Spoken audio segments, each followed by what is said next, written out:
Miss Audrey, about yesterday. Can you tell me what happened?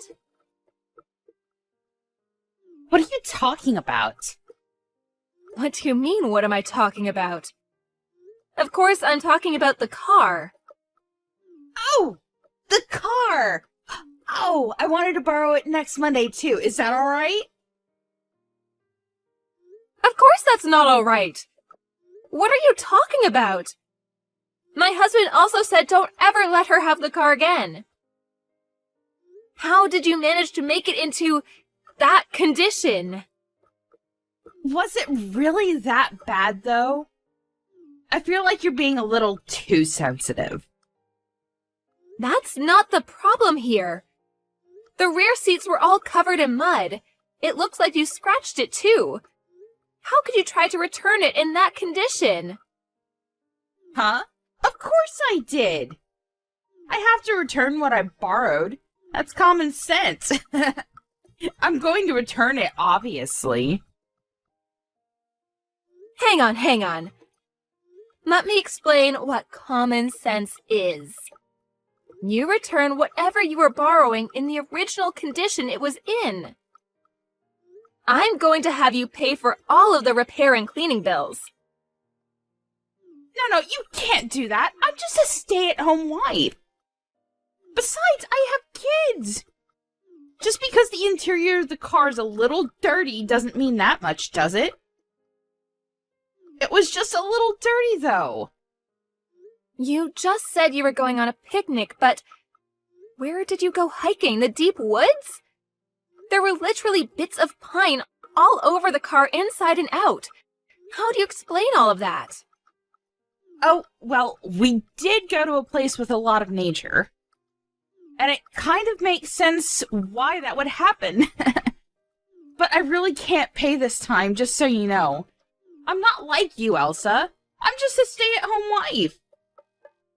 That's not going to pass as an excuse, just so you know. I'm going to have my husband reach out to your husband. He's going to know about what happened. Hang on. How does my husband have anything to do with anything? I just borrowed the car, seriously. If you bring him into it, it's just gonna make things annoying. Please don't. Okay, then pay up. I'll take you the invoices today. Ugh, I can't do that. Anyway, I'll be needing it next Monday. I'll have to borrow it all day. I hope you can have it fixed by then. I'm not lending you it again!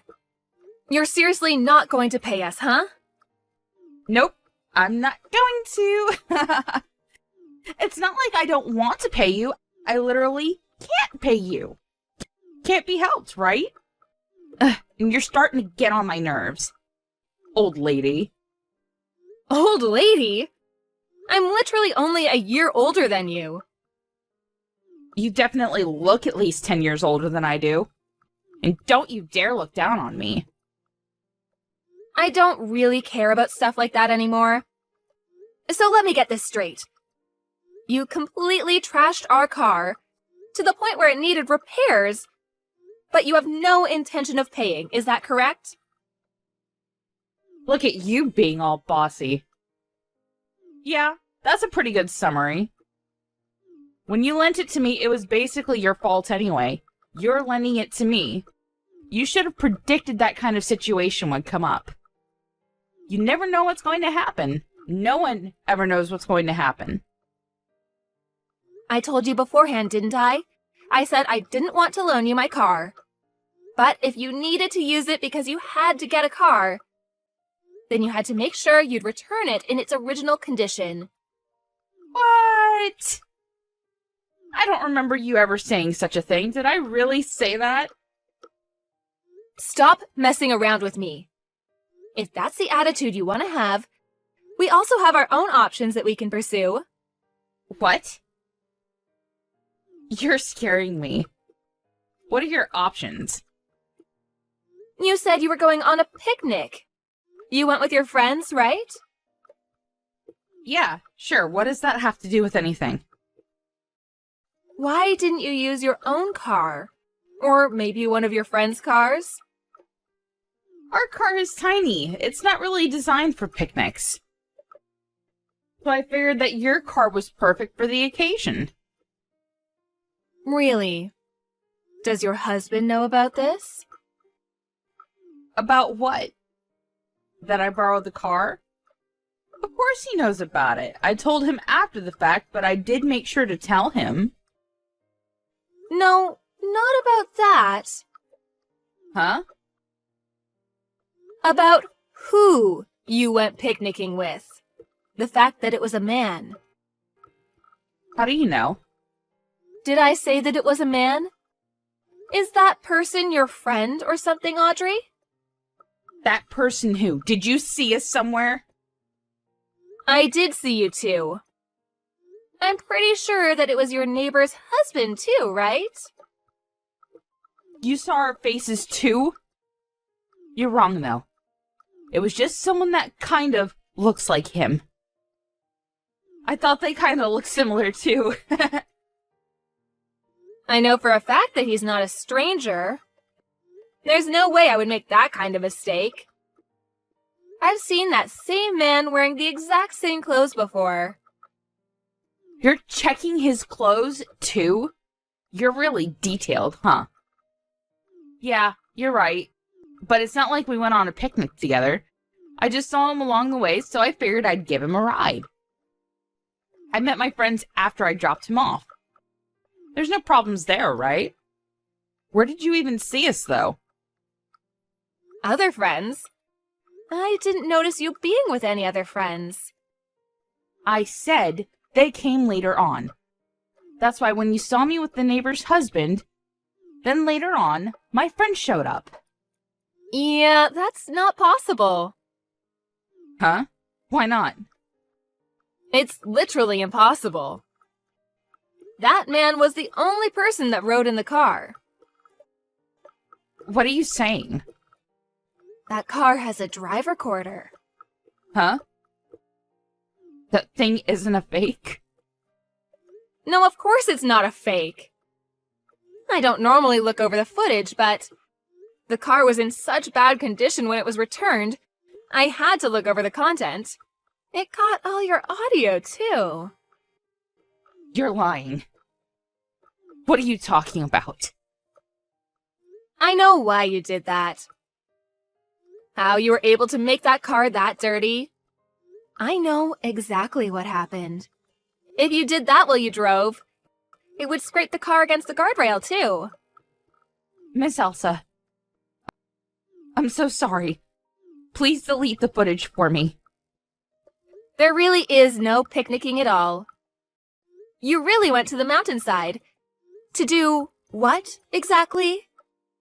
You even took your 3-year-old daughter with you. How could you do that? I'm sure the crap in the back seat was from when your daughter came back into the back seat with all the mud. If she was left alone for 3 hours, I'm sure she'd get pretty dang bored too. I'm sorry. I didn't have any bad intentions. I just didn't have any time to clean up. Can you keep this between us and not tell my husband? I'll pay for the damages, I swear. I'll pay for the cleaning and repairs. I'll even pay a little extra. Is that all right? You're definitely going to be paying for damages. Actually, the fact that you were doing something kids shouldn't be seeing, using a neighbor's vehicle, makes me never want to touch the car again. So, you'll be buying the car outright. What are you talking about? You know I can't do that. I don't even have that kind of savings. I've only got like $2,000 left. What do you want me to do? If you're going to be in that much trouble, why did you go out of the way to borrow my car? Well, if I use our car, there will be evidence left behind. And if someone saw the neighbor getting into my car with my daughter, everyone would know immediately what was going on.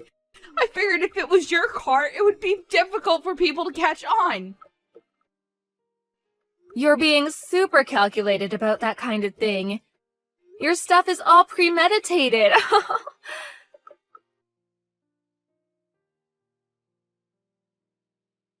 Where the hell were you planning on going with my car? I'm sorry. You don't have to lend me your car anymore. I'll pay for the repair damages, I swear.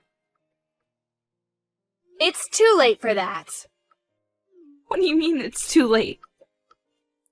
If you had apologized when I asked about it a second ago, I probably wouldn't have gone this far, but I already invited her over to my house. She's heading over now. Huh?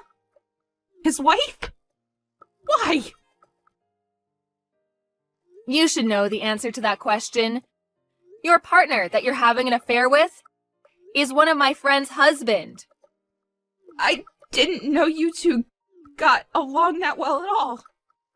My oldest son was in the same class. They've always gotten along. She kept asking me about what was really going on with her husband because he was acting weird recently. I'm glad that I was able to help her out. Now she'll know why that is. Hang on a second. We're technically sister-in-laws, right? We're relatives. You're going to take your friend over your relative? I don't think you treat me as a relative. You literally just use me to get with your affair partner. I don't want you to be complaining now. That's not true. I totally respect and admire you. You're seriously too late now. I don't care what you have to say about any of that. Whatever, you're going to buy the car completely. And whether you're getting a divorce or not, I'm sure there's going to be some people asking for damages. Damages? Divorce? Just because of this one time? You know, based off of your conversation you were having in the car, I really don't think it was just this once. I forgot that the audio was also recorded. Just give up, seriously. I already had my husband reach out to him too. As soon as work is over, he's gonna be coming over to my house. If you want to come over too, you're more than welcome to come. You can explain it all yourself.